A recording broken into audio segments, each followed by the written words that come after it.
ಇನ್ನೊಂದು 20 ವರ್ಷ ಅಡ್ವಾನ್ಸ್ ನೋಡಿ. ಅದೆಲ್ಲ ಆ ಟೈಮು, ಆ ಗಳಿಗೆ ಆಲ್ರೆಡಿ ಆ ಟೈಮಲ್ಲಿ ಇದ್ದಂಥ ನಮ್ಮೊಳಗಿರೋ ಭಾವನೆಗಳು ಎಲ್ಲ ಸೇರಿ ಆ ಥರ ಸಿನಿಮಾ ಮಾಡಿಸುತ್ತೆ. ನಾವು ಮಾಡಿದ್ರೆ ತಪ್ಪಾಗುತ್ತೆ. ಏನೋ ಇಷ್ಟು ವರ್ಷ ಆದ್ಮೇಲೆ ರಿಲೀಸ್ ಆಗಿ ನನ್ನ ಪ್ರಕಾರ ಇನ್ನೊಂದು 20 ವರ್ಷ ನೆಕ್ಸ್ಟ್ ಜನ್ರೇಷನ್ ಇದೇ ಥರ ಎಂಜಾಯ್ ಮಾಡ್ತಾರೆ. ಮಾಸ್ಟರ್ ಮೈಂಡ್ ಉಪೇಂದ್ರ 5 ಗಂಟೆಗೆ ಅದೇ ಇವತ್ತು ಒಂಥರ ಈ ಪ್ರೀತಿ ನೋಡೋದಿದೆಯಲ್ಲ, ಇವತ್ತೊಂದು ಸ್ವಲ್ಪ ಫಸ್ಟ್ ಟೈಮ್ ಅಲ್ಪ ಆ್ಯಕ್ಚುಲಿ ಈ ಥರ ಸಬ್ಜೆಕ್ಟ್ ಹಿಂಗೆ ಬರ್ತಾರೋ ಅನ್ನೋದು ಭಯ ಆಯಿತು ಆ್ಯಕ್ಚುಲಿ. ಆಮೇಲೆ ಸ್ವಲ್ಪ ಆ ಥರದ್ದು ಒಂದಷ್ಟು ಕಾಂಟ್ರವರ್ಸಿನೂ ಆಯಿತು actually.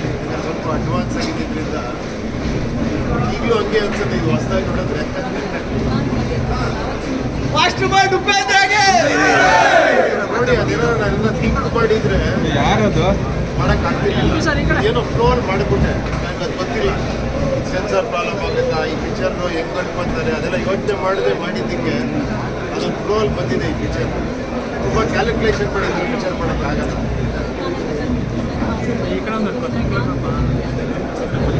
Camera look sir, camera look.